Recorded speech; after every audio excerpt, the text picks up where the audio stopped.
भीम में 10,000 हाथियों का बल कैसे आया? आइए जानते हैं इस कहानी के माध्यम से। पांडुपुत्र भीम के बारे में माना जाता है कि उसमें 10,000 हाथियों का बल था, जिसके चलते एक बार तो उसने अकेले ही नर्मदा नदी का प्रवाह रोक दिया था। लेकिन भीम में यह 10,000 हाथियों का बल आया कैसे? इसकी कहानी बड़ी ही रोचक है।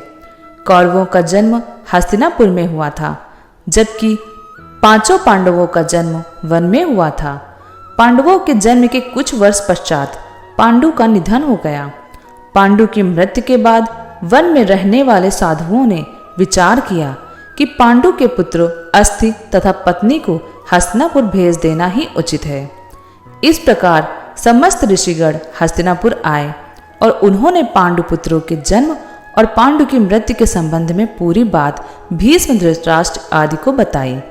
भीष्म को जब यह बात पता चली तो उन्होंने कुंती सहित पांचों पांडवों को हस्तिनापुर बुला लिया।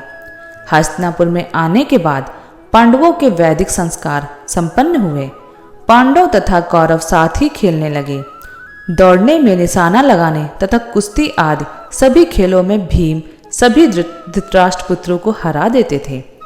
भीमसेन कौरवों से होड़ के कारण ही ऐसा करते थे, लेकिन उनके मन में कोई वैर भाव नहीं था। परंतु दुर्योधन के मन में भीमसेन के प्रति दुर्भावना पैदा हो गई। तब उसने उचित अवसर मिलते ही भीम को मारने का विचार किया। दुर्योधन ने एक बार खेलने के लिए गंगा तट पर शिविर लगवाया। उस स्थान का नाम रखा उदक क्रीडन। वहां खाने पीने इत्यादि सभी सुविधाएं भी थी। दुर्योधन ने पांडवों को भी वहां बुलाया। एक दिन मौका पाकर दुर्योधन ने भीम के भोजन में विष मिला दिया। विष के असर से जब भीम अचेत हो गए तो दुर्योधन ने दुशासन के साथ मिलकर उसे गंगा में डाल दिया। भीम इसी अवस्था में नागलोक पहुंच गए। वहां सांपों ने भीम को खूब डसा, जिसके प्रभाव से विष का असर कम हो गया। जब भीम को होश आया तो वे सर्पों को मारने लगे। सभी सर्प डरकर नागराज वासुकी के पास गए और पूरी बात बताई। तब वासुकी स्वयं भीमसेन के पास गए। उनके साथ आर्यक नाग ने भीम को पहचान लिया। आर्यक नाग भीम के नाना का नाना था। वह भीम से बड़े प्रेम से मिले। तब आर्यक ने वासुकी से कहा कि भीम को उन कुंडों का रस पीने की आज्ञा दी जाए जिनमें हजारों हाथियों का बल है। वासुकी ने इसकी स्वीकृति दे दी। तब भीम 8 कुंड पीकर एक दिव्य शस्या पर सो गए। जब दुर्योधन ने भीम को विष देकर गंगा में फेंक दिया तो उसे बड़ा हर्ष हुआ।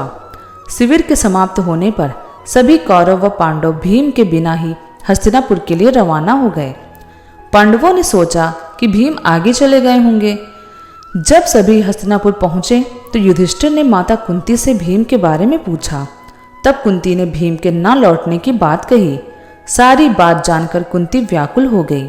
तब उन्होंने विदुर को बुलाया और भीम को ढूंढने के लिए कहा। तब विदुर ने उन्हें सांत्वना दी और सैनिकों को भीम को ढूंढने के लिए भेजा। उधर नागलोक में भी भीम 8वें दिन रस पच जाने पर जागे। तब नागों ने भीम को गंगा के बाहर छोड़ दिया। जब भीम सही सलामत हस्तिनापुर पहुंचे तो सभी को बड़ा संतोष हुआ।